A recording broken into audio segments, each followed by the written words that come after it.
오늘 너희는 불평했고 나는 약속했다라는 제목으로 말라기서의 내용을 살펴보도록 하겠습니다. 우리는 이런 말을 많이 들어봤습니다. 예수 믿으면 잘 된다면서. 사실 이 말은 잘 된단 말이 아니라 예수를 믿으면서 왜 아직 잘 못 되었냐라고 비아냥거릴 때 세상 사람들이 우리 그리스도인들을 향해서 많이 하는 말이죠. 예전 이 기독교가 이제 우리가 어려운 시기에 있을 때, 우리 대한민국이 경제적으로 많이 어려울 때는 예수님 믿으면 복 받는다, 예수님 믿으면 잘 된다라는 말로 많은 이들이 그것을 믿고 교회에 나오던 시절이 있었습니다.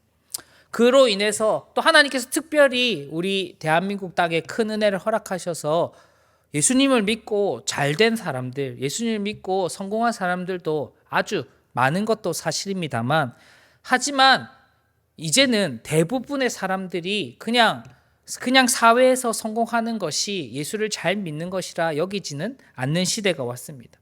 그러나 세상 사람들은 이미 그 이전 시대, 20년, 30년 전에 들었던 그 이야기들을 듣고 왜 너는 예수님을 믿으면서 잘 되지 않느냐? 왜 성공하지 못하느냐? 라고 그렇게 비아냥거리고 비꼬기도 합니다. 그런데 우리가 그렇게 생각하면, 그런 말을 들었을 때 그럴 수도 있지, 성공하는 게 예수님 잘 믿는 건 아니니까 라고 넘기면 좋겠지만, 은연중에 우리 마음 가운데 그런 불편함이 들기 마련입니다. 그리고 예수님께서 복을 주시고 하나님께서 분명히 예수님을 잘 믿고 신앙생활을 잘하면 하늘의 신령한 복이 우리 삶 가운데 있다라고 이야기를 하는데, 왜 여전히 나의 삶은 나에게 이런 비아냥을 거리는 사람보다 더 낫지 않으며, 그 사람들은 떵떵거리고 사는데 우리는 왜 항상 어려움 속에서, 고난 속에서, 핍박 속에서 그렇게 살아가야 되는가? 왜 세상이 이렇게 불공평한 것인가? 왜 하나님은 우리를 지켜주지 않으시는가? 라고 이렇게 생각하게 됩니다.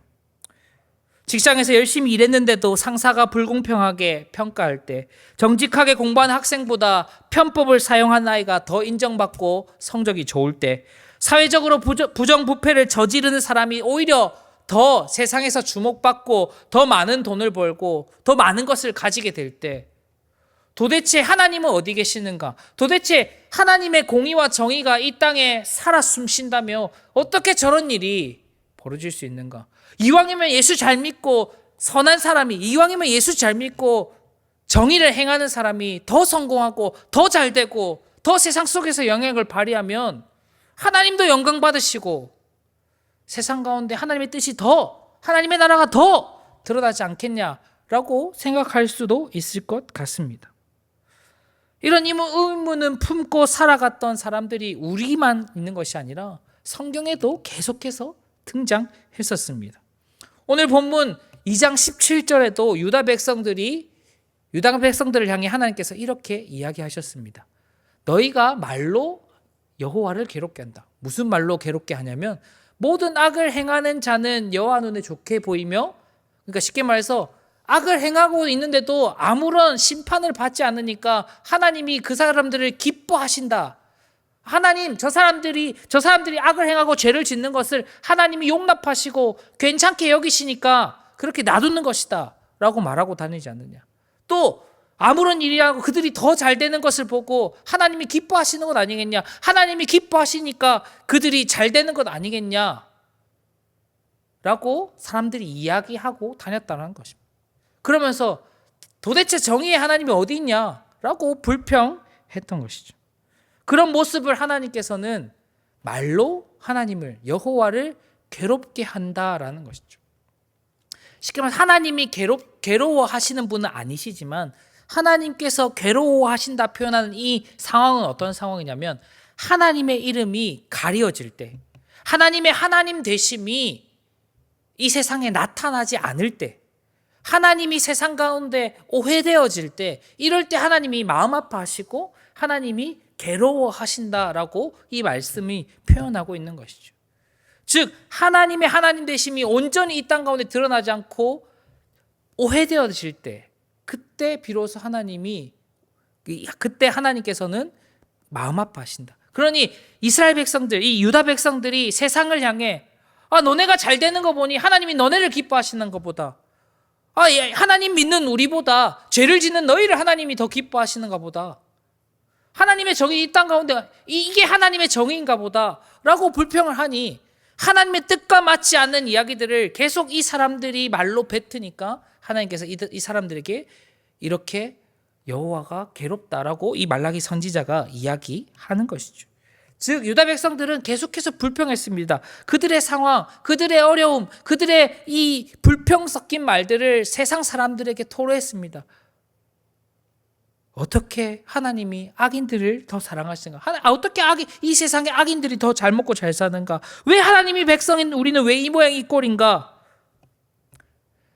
바벨론 그리고 페르시아에서 포로 귀환한 백성들이 당연히 먹고 살기 힘든 것, 왜냐하면 땅을 잃었다가 이제야 땅을 되찾았기 때문에 먹고 살기 힘든 것 당연한 것이었습니다.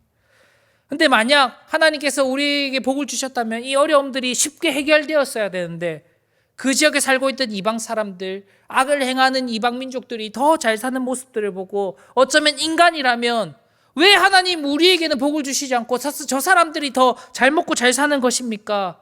라고 불평할 수밖에 없었을 것 같습니다. 그런데 이들의 불평은 단순한 하소연이 아니었습니다. 단순한 그 모든 인간들이 같이 느낄 만한 그런 감정이 아니었습니다. 그들 내면에는 하나님을 향한 불신으로 인한 불평으로 가득했던 것이죠. 우리가 말라기의 말씀을 1장과 2절을 살펴보았지만 그들의 처지와 상관없이 그들은 그들의 삶에서 하나님을 멸시하고 하나님을 무시했습니다. 하나님 백성답지 못하게 살았습니다. 하나님의 말씀과 율법을 행하지 않았고 하나님께 기도하기보다 그저 사람들에게 하나님이 이런 분이신 것 아니냐, 하나님에 대한 불평을 쏟아내기만 했습니다. 그들의 불평했던 이유는 단순히 그들의 처지만의 문제가 아니라 그들의 신앙의 문제, 하나님을 신뢰하지 않는 문제, 하나님을 바라보지 않는 그 문제가 있었기 때문에 그들의 입술에는 이러한 불평들이 가득할 수밖에 없었던 것이죠.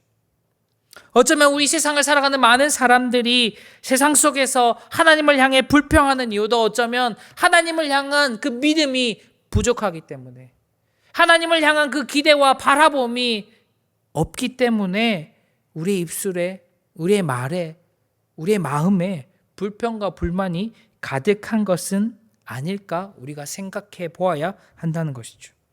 결국 하나님을 향한 신앙이 부족하기 때문에, 하나님을 온전히 신뢰하지 못하기 때문에 우리 안에 불평과 불신이 생길 수밖에 없는 것이죠. 더 큰 문제는 이런 이 불평들이 우리 교회 안에서도 발생한다는 것입니다. 그것들이 세상과 비교한 나의 모습 때문에 하나님께 불평했던 그 모습들이 이제는 교회 안에 내 옆에 있는 동역자들과 나의 모습을 비교하면서 어떻게 하나님 나에게 이럴 수 있을 수 있는가? 라고 이야기한다는 것이죠. 교회 안에서 서로를 비교하고 하나님의 공의에 대해서 불평하고 서로 시험에 빠뜨리고 빠지게 합니다. 내가 예수님을 더 잘 믿고 내가 예배도 더 잘 나오고 내가 섬긴 봉사도 더 열심히 하는데 왜 저 사람은 더 나보다 하나님 사랑하시는 것 같을까? 저 사람은 왜 나보다 더 잘 되는 것인가?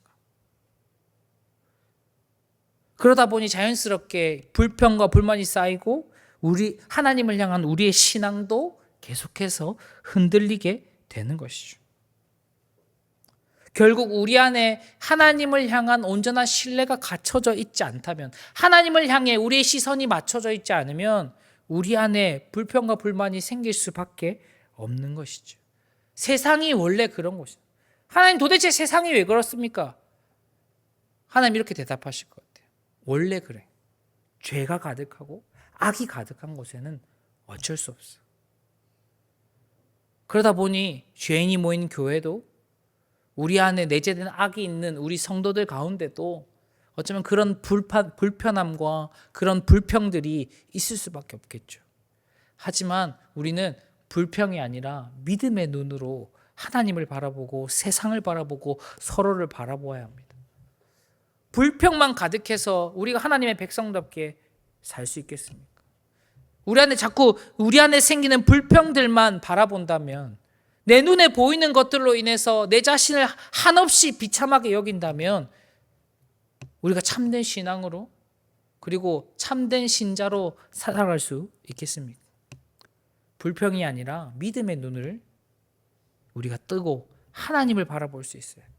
그리고 그 하나님을 바라보는 그 시선으로 세상과 내 동력자와 사람들을 바라볼 수 있어요.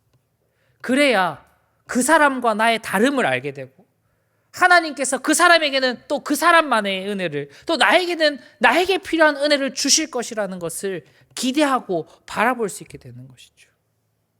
그리고 하나님을 향해 그 우리의 바른 시선과 바른 신앙이 세워져 있어야지 세상에서 누리는 많은 좋은 것들이 세상이 말하는 많은 부유한 것들이 하나님 안에서 부요하게 느껴지고 하나님 안에서 참된 복을 누리는 것과 다르다는 것을 깨달을 수 있고 그것이 없어도 하나님 한 분만으로 만족할 수 있는 삶을 살 수 있게 되는 것이죠.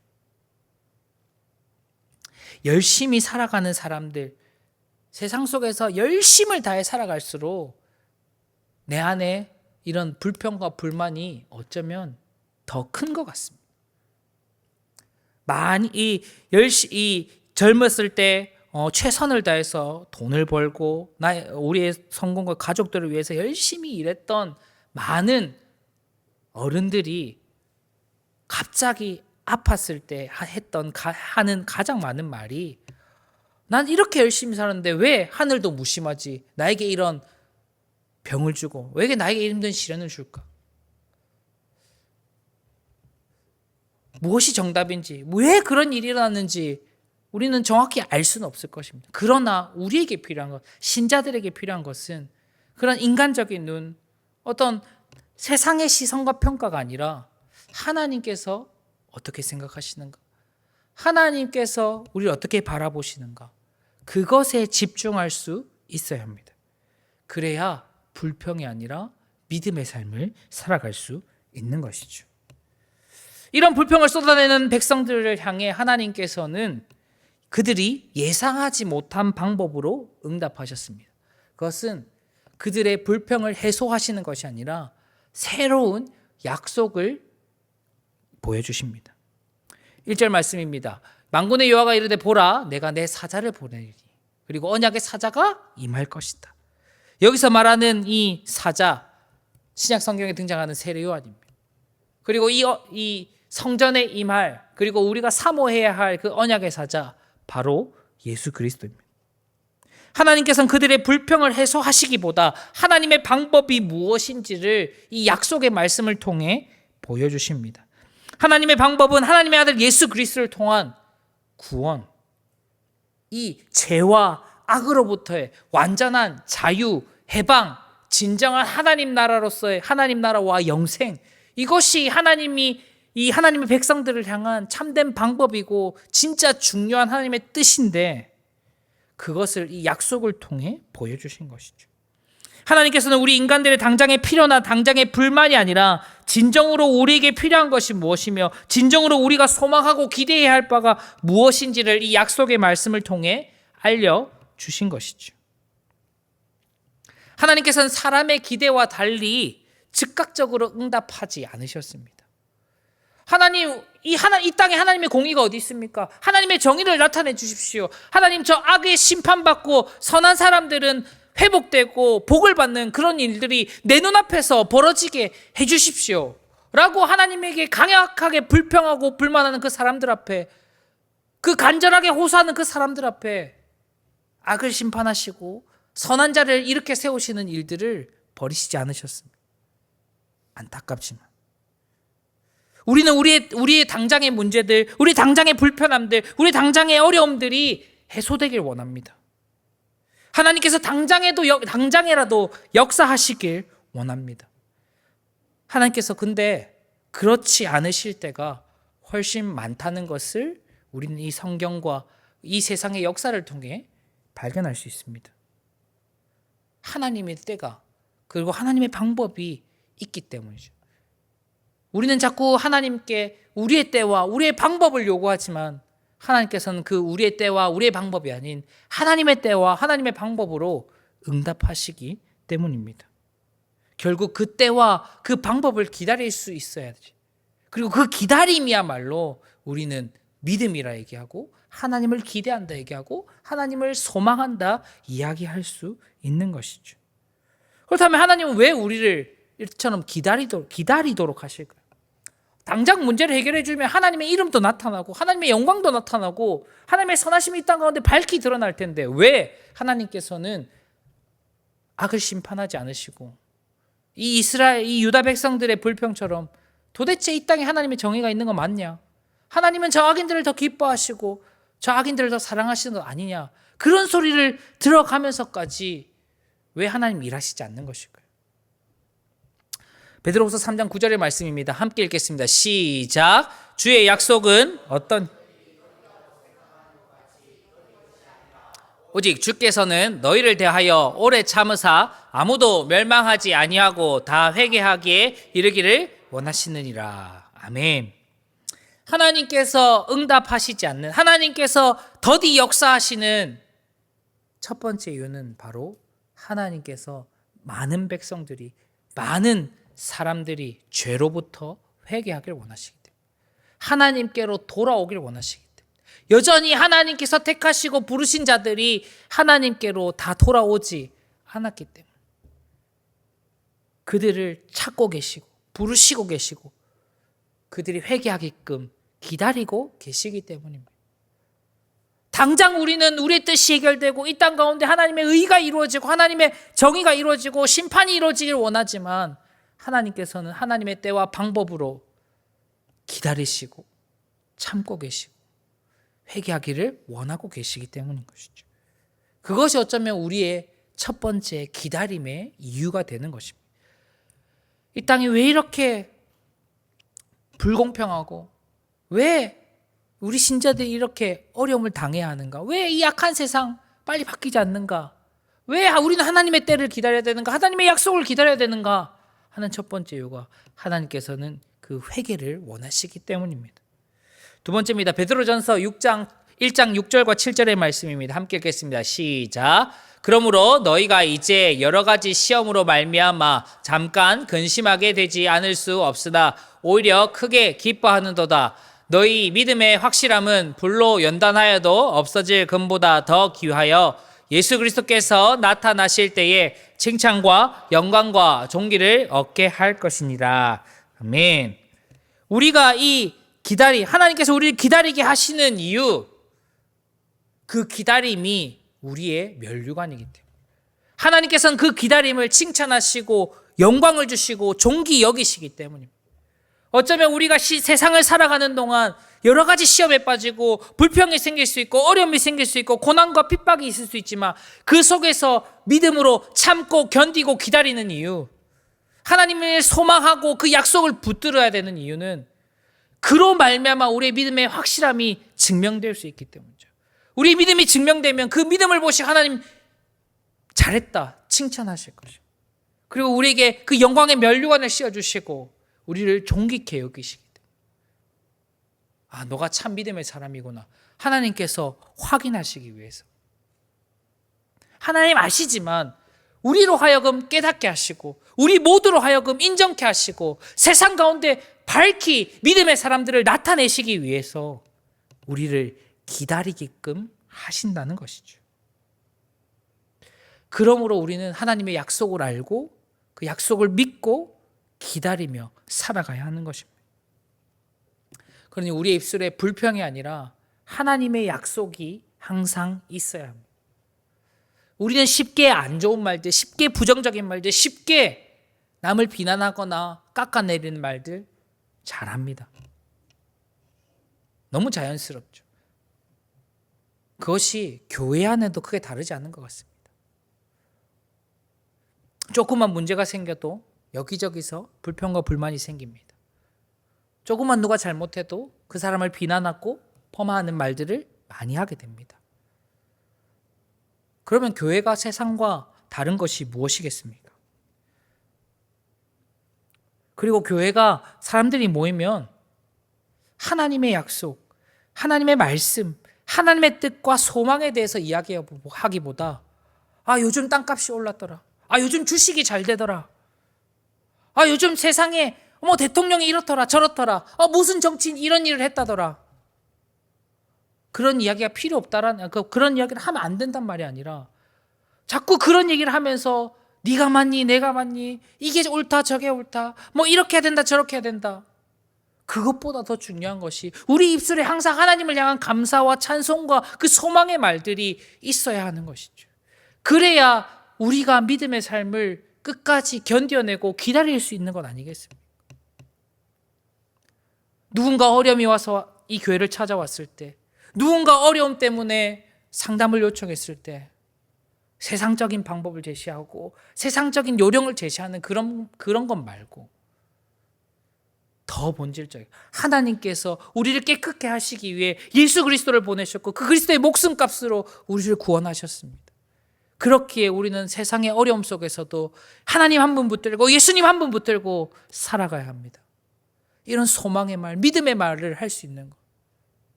그것이 교회가 되어야 되고 그것이 우리의 공동체가 되어야 하지 않겠습니까?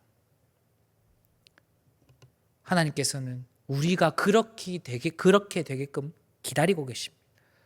병든 교회가 온전히 회복되기를. 또한 우리가 그 소망의 말들로 또 우리의 믿음의 기다림을 통해 하나님 앞에 우리의 믿음을 증명하게끔 하기를 기다리고 계시는 것이죠. 분명 우리의 믿음이 연약할 수 있고 믿음이 흔들릴 수 있지만 하나님께서는 우리의 믿음을 보고 계십니다. 불평하는 삶인지 하나님의 약속을 붙드는 삶인지 바라보고 계십니다. 그러니 어떤 상황 속에서도 불평과 불만보다 불신앙보다 하나님의 약속을 붙들고 참된 믿음으로 기다리고 견뎌내는 우리 모두가 되었으면 좋겠습니다. 하나님께서는 그저 구원만을 약속하시는 것이 아니라 결국 심판하실 것도 약속하셨습니다. 5절 말씀입니다. 내가 심판하러 너희에게 임할 것이다. 결국 죄 있는 자들, 죄로 가득한 이 세상 내가 내버려 두지 않을 것이다 라고 이야기하신 것이죠.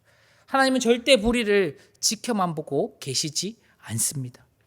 우리 눈에는 악이 만연하고 그 악이 이 세상을 다 지배하는 것처럼 보일지라도 하나님께서는 결국 그들의 악과 죄를 심판하실 것이라 약속하셨습니다. 우리는 그렇기 때문에 우리가 그 악을 심판하기 위해서 심판자가 되는 것이 아니라 하나님께서 그들을 심판하시기를 기다리고 소망하게 되는 것이죠. 아무리 악을 결국 악이 망할 것이다. 하나님께서 이 땅을 망하게 하실 것이다. 이 땅의 악을 다 소멸시켜 버리실 것이다 라고 말씀하지만 세상은 아무것도 모를 수 있습니다. 우리가 아무리 그렇게 얘기해도 회개를 촉구하고 악을 이야기하고 죄를 이야기해도 돌아오지 않을 수 있습니다. 세상은 아무것도 모르고 그냥 지금까지 살아온 대로 여전히 그렇게 살아갈지 모릅니다. 그러나 우리는 하나님의 때와 방법을 기다릴 수 있어야 됩니다. 하나님의 약속을 기다릴 수 있어야 합니다. 하나님의 약속을 준비하는 사람이 되어야 됩니다. 기다린다라는 것은 시간만 가기를 버티는 것이 아니라 그 때에 맞을 준비를 해야 되는 것이죠. 그냥 그저 그렇게 살다가 주님 다시 오시면 맞이하고 주님 다시 안 오실 주님 다시 오실 그때보다 내가 빨리 죽으면 죽어서 이따가 주님 다시 오실 날에 부활하고 그것이 신앙이고 그것이 소망이고 그것이 기다림이 아니라 주님 다시 오실 그날을 우리가 알 수 없으니 항상 기도하고 깨어 있어야 된다는 그 찬송의 말씀처럼 우리가 알지는 못하지만 주님 약속 붙들고 준비되어진 삶을 살아야 되는 것이죠. 능력적으로 기술적으로 세상적으로 뭔가를 갖춰야 된다 이 말이 아니라 항상 하나님을 바라보고 항상 하나님을 신뢰하고 항상 우리의 입술에 감사와 찬송과 소망의 말을 담고 항상 깨어서 기도와 말씀으로 충만한 삶을 사는 것, 그것이 우리가 주님을 기다리는 삶, 하나님의 때와 방법을 구하고 기다리는 삶 아니겠습니까? 어쩌면 나의 생각, 나의 뜻, 나의 방법, 그것이 정답이 아닐 수 있습니다. 오직 하나님의 방법과 하나님의 때와 하나님의 약속만이 정답이라는 사실을 우리가 믿고 살아갈 때 세상과 나를 비교하지 않고 사람과 나를 비교하지 않고 오직 하나님께 우리를 맡길 수 있게 되는 것입니다. 사랑하는 기쁨 가족 여러분, 우리는 눈앞에 현실에 많이 휘둘립니다. 나에게 닥쳐진 그 상황에 휘둘릴 수밖에 없을 만큼 연약한 존재입니다. 우리가 돈이 많다 해서 금전적인 위기가 찾아오지 않겠습니까? 우리가 인맥이 많다 해서 사람과의 문제가 다 순탄하게 이루어지겠습니까? 우리 가족 간의 사이가 아주 끈끈하다 해서 가족 간의 갈등이 하나도 일어나지 않겠습니까? 우리가 가지고 있는 어떠함들이 우리의 안전을 책임져 주는 것이 아니라 우리의 삶을 만들어 나가는 것이 아니라 오직 하나님의 말씀, 오직 하나님의 약속, 그리고 그 하나님의 약속을 향한 기대와 소망만이 우리의 삶을 이끌어가고 위기 속에서, 고난 속에서, 핍박 속에서 견뎌 나갈 수 있는 힘이 된다는 사실을 우리가 알아야 됩니다. 하나님, 지금 내가 당장 금전적으로 너무 어렵습니다. 나에게 돈을 금전적 재정의 여유를 허락하여 주십시오. 당장 해결되지 않을 수 있습니다. 하나님, 직장 상사와의 갈등이 너무나도 많습니다. 아니면 이 직장 직원들과의 갈등 때문에 우리 회사가 너무나도 어렵습니다. 하나님, 당장 해결되지 않을 수도 있습니다. 하나님, 우리의 가족들, 예수님 안 믿는 가족들 때문에 너무나도 그 가정생활이 힘듭니다. 하나님, 어떻게 좀 해결이 안 되겠습니까? 하나님 믿는데 왜 해결되지 않습니까? 그 당장 해결되지 않을 수 있습니다. 그러나 분명 하나님께서 우리 삶에 역사하신다고 믿는 사람은 하나님의 때를 기다리고 하나님의 방법을 기다리고 그 하나님을 소망하며 살아가게 될 줄 믿습니다. 그러니 내 눈앞의 현실과 상황을 바라보는 삶이 아니라 하나님의 약속을 붙들고 하나님만 붙들고 살아가는 우리 모두가 되시기를 주님의 이름으로 축복합니다. 아멘.